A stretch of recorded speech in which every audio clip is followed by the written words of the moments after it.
এই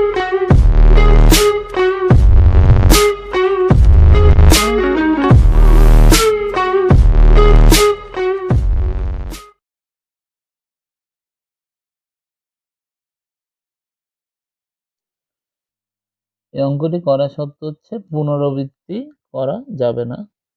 অঙ্কন ব্যবহার করে 4 অঙ্কের ক্ষুদ্রতম ও বৃহত্তম ও ক্ষুদ্রতম সংখ্যা তৈরি করতে হবে। 2, 8, 7, 4।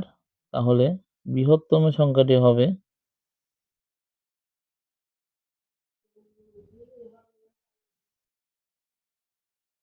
এখানের মধ্যে সবচেয়ে বৃহত্তম সংখ্যা, যেহেতু এখানের মধ্যে সবচেয়ে বড় সংখ্যা কি, আমরা যদি এটিকে একটু সাজিয়ে লিখি তাহলে আমরা প্রথমে পাই 8, তারপর পাই 7, তারপরে 4, তারপর 2।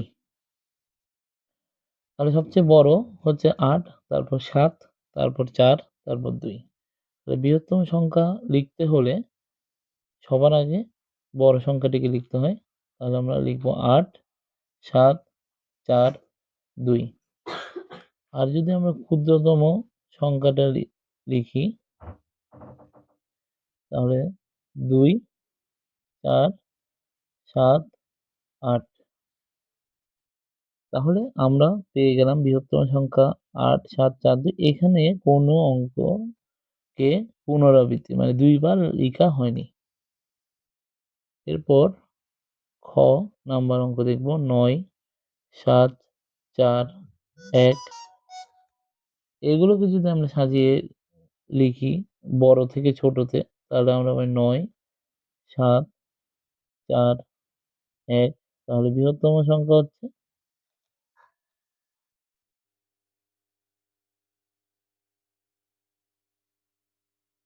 9, 7, 4, 1। আর ক্ষুদ্রতম সংখ্যা হচ্ছে 1, 4, 7, 9। এভাবে এই ধরনের অঙ্কগুলোতে আমরা মোটামুটি সব অঙ্কই আমরা এই নিয়মে করে ফেলতে পারবো। একটু সমস্যা হতে পারে এই অঙ্কে। আমরা ম নাম্বার অঙ্কটা দেখি। 5, 4, 0, 2। এটিকে সাজিয়ে লিখলাম আমরা বড় থেকে ছোট 4, 2, 0। তাহলে বৃহত্তম সংখ্যা হচ্ছে 5, 4, 2, 0। আর ক্ষুদ্রতম সংখ্যা হচ্ছে, যেহেতু 0 হচ্ছে সবচেয়ে ছোট, তো 0 কে আগে লেখাই নিয়ম।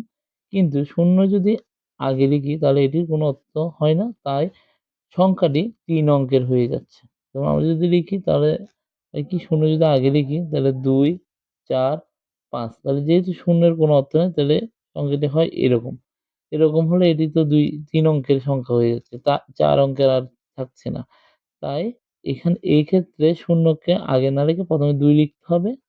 তারপর 0 লিখতে হবে, তারপর 4 লিখতে হবে, তারপর 5। মানে লিখতে শুরু করলে 0 র আগে 2 কে আগে লিখে 0 কে এরপর লিখতে হবে। এই হচ্ছে ব্যতিক্রম। এভাবে আমরা এই ধরনের অঙ্ক যদি আমাদের আসে তাহলে আমরা এভাবে সমাধান করে ফেলতে পারবো। এরপর আমরা যে অঙ্কটি দেখব সেটা হচ্ছে যেকোনো একটি অঙ্ক 2 বার ব্যবহার করে বৃহত্তম ও ক্ষুদ্রতম সংখ্যা তৈরি করো। ক নম্বর অঙ্কটি দেখি। 3, 8, 7। এখানের মধ্যে এগুলোকে 2 বার ব্যবহার করতে হবে। যেকোনো একটি অঙ্ক আমরা 2 বার ব্যবহার করতে পারবো। আর বৃহত্তম ও ক্ষুদ্রতম সংখ্যা তৈরি করতে হবে। আমরা যদি বড় থেকে ছোট সাজিয়ে লিখি তাহলে আমরা 8, 7, 3 এভাবে পাই। তাহলে বৃহত্তম সংখ্যা, যেহেতু বৃহত্তম সংখ্যা লিখতে হলে ১ম এ বড় থাকতে হয়, তাহলে বড় সংখ্যাটিকে আমরা 2 বার ব্যবহার করব। যেমন 8 একবার ব্যবহার করলাম, আবার 8 ব্যবহার করলাম, এরপর 7 ব্যবহার করলাম, এবার 3 ব্যবহার করলাম। আর ক্ষুদ্রতম সংখ্যা লিখার ক্ষেত্রে 3, যেহেতু সবার ক্ষুদ্রতম, তো 3 কে আমরা 2 বার ব্যবহার করব। তারপর 7 লিখব, তারপর 8 লিখব। এভাবে আমরা বৃহত্তম ও ক্ষুদ্রতম অঙ্কগুলো পেয়ে যাই। এবার আমরা গ নাম্বার অঙ্কটি দেখব। এদিকে যদি আমরা 0, 4, 9 তাহলে এটিকে যদি আমরা সাজিয়ে লিখি 9, 4, 0 তাহলে এখানে বৃহত্তম সংখ্যা পাই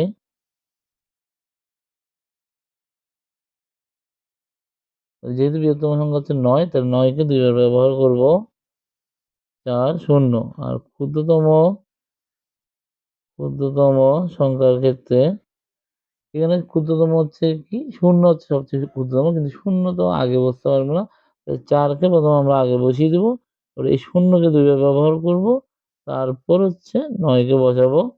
এভাবে তাহলে বৃহত্তম এবং ক্ষুদ্রতম সংখ্যা পেয়ে যাব। তো এই ধরনের অঙ্ক যদি থাকে যে 2 বার ব্যবহার করে বৃহত্তম ও ক্ষুদ্রতম সংখ্যা তৈরি করো, তাহলে আমাদেরকে বৃহত্তম সংখ্যা তৈরি করতে বৃহত্তম সংখ্যাকে 2 বার ব্যবহার করে লিখতে হবে। তারপর ছোটগুলো লিখে দিব। আবার ক্ষুদ্রতম সংখ্যার ক্ষেত্রে ক্ষুদ্রতম সংখ্যা যদি 0 থাকে তাহলে সেটাকে পরে 2 বার ব্যবহার করব। আর যদি অন্য কোনো সংখ্যা থাকে তাহলে প্রথমেই সেটাকে 2 বার ব্যবহার করে অং সংখ্যাটি গঠন করব। এরপর আমরা যে অঙ্কটি দেখব সেটা হচ্ছে নিচের শর্তগুলো পূরণ করে যেকোনো 4 টি অঙ্ক ব্যবহার করে বৃহত্তম ও ক্ষুদ্রতম সংখ্যা তৈরি করো।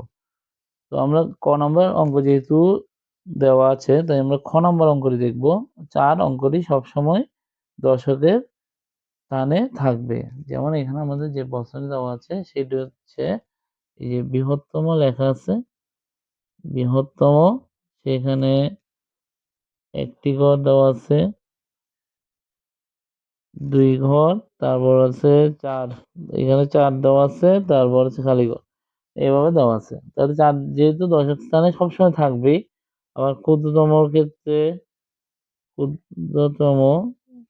ক্ষুদ্রতমর ক্ষেত্রে আবার ১ টি ঘর, ২ টি ঘর, এখানে ৪ দেওয়া আছে, আবার ৩ টি ঘর। এখানে ৪ টি। তো মানে ৪ সবসময় এই জায়গায় থাকবে। যেহেতু আমাদের আ বৃহত্তম সংখ্যা তৈরি করতে হবে, তাহলে আমরা সবচেয়ে বৃহত্তম ১ থেকে ৯ ০, ১, ২, ৩, ৪, ৫, ৬, ৭, ৮, ৯ এর মধ্যে আমরা জানি সবচেয়ে বড় হচ্ছে ৯ যেহেতু বৃহত্তম তাই আমরা প্রথমে ৯ কে লিখব। যেহেতু এখানে কোনো সংখ্যা দেওয়া নাই, নিজে থেকেই লিখতে হবে। তাই আমরা প্রথমে ৯ কে লিখব। তারপর লিখব আমরা ৮ কে। তারপর ৪ তো দেওয়াই আছে। তারপর আমরা লিখব ৭ কে। কারণ আমরা জানি ৯ তারপর বড় হচ্ছে ৮ তারপর হচ্ছে ৭। যেহেতু এখানে ৪ দেওয়া আছে সেটিকে আমরা পরিবর্তন করতে পারব না। আর ক্ষুদ্রতমর ক্ষেত্রে আমরা জানি সবচেয়ে ছোট হচ্ছে ০। ০ যেহেতু আগে লিখতে পারব না, যেহেতু এর কোনো অর্থ নেই। তাই প্রথমে আমরা ১ কে লিখব, তারপর ০ কে লিখব। যেহেতু ৪ এখানে দেওয়া আছে, তখন আমরা ২ কে লিখব। এভাবে এই ক্ষেত্রে সবগুলোই ওই অঙ্ক করা যাবে। তো তার মধ্যে একটা অঙ্ক দেখলাম, সেটা হচ্ছে ১ অঙ্কটি সবসময় হাজারের স্থানে থাকবে। সেটি হচ্ছে ঘ নাম্বার অঙ্ক। সেখানে এই যে বৃহত্তম আমি পুরোটা লিখছি না, বৃহত্তম এই যে হাজারের স্থানে ১ আছে। ১, ২, ৩ টি ঘর আছে। ১ যেহেতু প্রথমে লেখা আছে, তো আমরা বৃহত্তম লেখার ক্ষেত্রে প্রথমে ৯ কে লিখব, তারপর ৮ কে লিখব, তারপর ৭ কে লিখব। আবার আমরা যদি ক্ষুদ্রতম লিখি, তো প্রথম আমরা যেহেতু ১ এখানে দেওয়াই আছে, এখানে ১ দেওয়াই আছে। তো এখানে ০ লিখব, এখানে ২ লিখব, এখানে ৩ লিখব। এর চেয়ে ক্ষুদ্রতম হতে পারবে না। তো এভাবে এই অঙ্কগুলো করে ফেলা যাবে। আশা করি ১ থেকে ৩ নাম্বার অঙ্কের মধ্যে আশা করি কোনো সমস্যা থাকবে না। যদি কোনো সমস্যা থাকে তাহলে আমাদের অবশ্যই কমেন্ট করে জানাবে আর চ্যানেলটি সাবস্ক্রাইব করবে। ধন্যবাদ সবাইকে।